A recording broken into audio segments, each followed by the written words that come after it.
Thank you so much. I'm going to ask you a question. Does anybody recognize this man? No? Some of you may have recognized him as Alfred Nobel.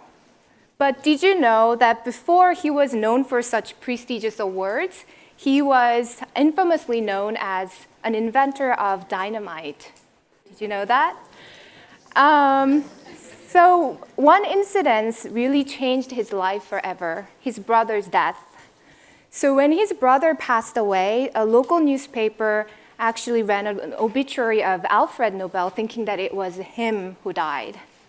Obviously, that wasn't true, but this article described him as somebody who killed people more quickly than anybody else ever lived. And this experience propelled him into a completely different direction. And now he's remembered in a completely different way. And so, in other words, he was able to find his full potential because of the stories other people told about him. And these stories helped him realize something that he wouldn't have realized otherwise. And obviously, you can't really get people to write obituaries for each other. That would be really awkward if you do that when you're still alive. But my colleagues and I wanted to see if we can actually get people to experience this using this tool called the Reflected Best Self exercise, which was developed by the University of Michigan scholars.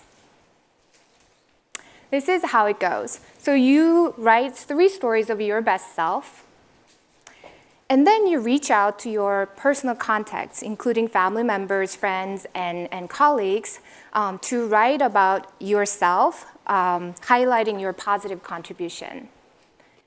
And then you get the stories back and analyze them for recurring themes.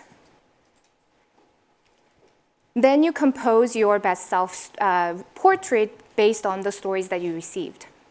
And as researchers, we wanted to see if this exercise can actually make people work better in teams. So we worked with the senior executives, 240 senior executives who was participating in a 4-week program at Harvard University. And before the program started, we basically randomly assigned them into either treatment groups or control groups.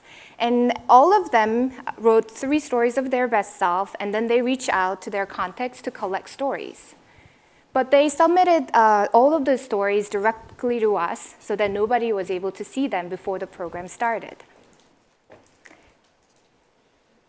And once the program began, all of the teams were asked to participate in a crisis simulation exercise.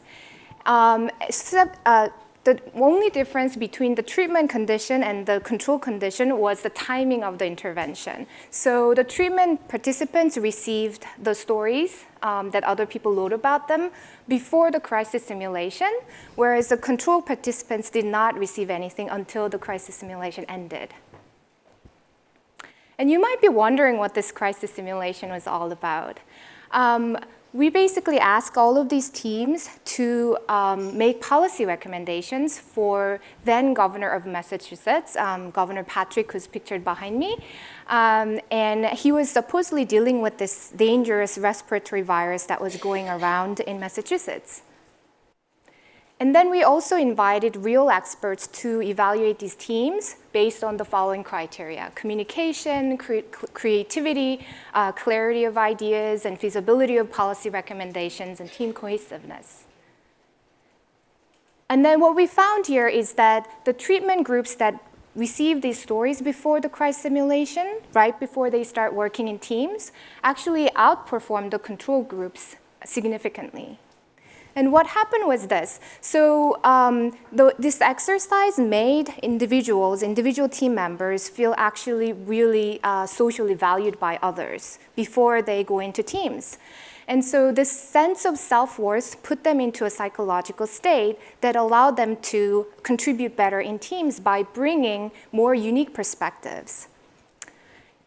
And so I'm going to end with this idea of I think it is our job to create conditions under which our employees are bringing their best selves to work. And I want you to take a moment to think about the stories that you tell yourself. And also the stories that other people tell you about yourself. Are they really consistent with how you want to be remembered? Thank you very much.